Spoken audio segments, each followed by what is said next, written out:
24 जून 2025 को ईरान और इजरायल के बीच 12 दिनों तक चले युद्ध में एक महत्वपूर्ण मोड़ आया जब दोनों देशों ने युद्ध विराम पर सहमति जताई। यह खबर क्षेत्रीय तनाव को कम करने की दिशा में एक बड़ा कदम माना जा रहा है। अमेरिकी राष्ट्रपति डोनाल्ड ट्रंप ने अपने social media platform truth social पर इसकी घोषणा की, जिसमें कहा गया कि दोनों पक्षों ने सिद्धांत रूप में युद्ध विराम को स्वीकार किया है। यह समझौता 12 घंटे की सीज़फायर योजना के तहत लागू होगा, जिसके बाद युद्ध को आधिकारिक रूप से समाप्त माना जाएगा। ट्रंप ने इसे एक ऐतिहासिक कदम बताते हुए कहा कि यह युद्ध वर्षों तक चल सकता था, लेकिन 12 दिनों में इसका अंत हो गया। ईरान के विदेश मंत्री ने बयान दिया कि अगर इजरायल मंगलवार सुबह तक अपने हवाई हमले रोक देता है तो ईरान भी अपने हमले बंद कर देगा। ये बयान युद्ध विराम की दिशा में एक सकारात्मक संकेत माना जा रहा है। सूत्रों के अनुसार दोनों पक्षों के बीच बैकडोर बातचीत के बाद यह सहमति बनी, जिसका उद्देश्य मध्य पूर्व में शांति और स्थिरता बहाल करना है। इस युद्ध के दौरान दोनों देशों को भारी नुकसान हुआ।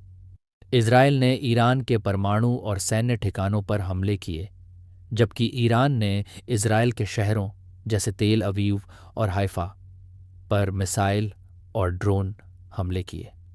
सोमवार को हुए ताज़ा हमलों में इजरायल ने ईरान के फोर्डो परमाणु ठिकाने सहित 6 सैन्य ठिकानों को निशाना बनाया, जिससे ईरान को काफ़ी नुकसान हुआ।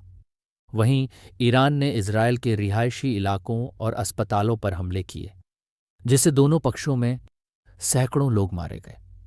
एक मानवाधिकार समूह के अनुसार ईरान में कम से कम 950 लोग मारे गए, जिनमें 380 नागरिक शामिल हैं, जबकि इजरायल में 24 से अधिक मौतें दर्ज की गईं।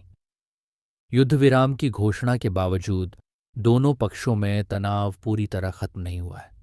ईरान के सुप्रीम लीडर अयातुल्ला खामेनेई ने इजरायल को सजा देने की कसम खाई थी, लेकिन युद्ध विराम के बाद उनके बयानों में अमेरिका का जिक्र नहीं था। दूसरी ओर इजरायल के प्रधानमंत्री बेंजामिन नेतन्याहू ने कहा कि युद्ध विराम के बाद भी वे ईरान के परमाणु खतरे पर नजर रखेंगे। भारत ने इस संघर्ष के दौरान अपने नागरिकों की सुरक्षा के लिए सक्रिय कदम उठाए। ऑपरेशन सिंधु के तहत इजरायल में फंसे भारतीयों को निकाला गया और ईरान ने भारत के लिए अपना एयर स्पेस खोल दिया, जिससे छात्रों की वापसी संभव हुई। यह युद्ध विराम वैश्विक बाजारों और क्षेत्रीय स्थिरता के लिए राहत की खबर है, लेकिन विशेषज्ञों का मानना है कि दीर्घकालिक शांति के लिए अभी और कूटनीतिक प्रयासों की जरूरत है।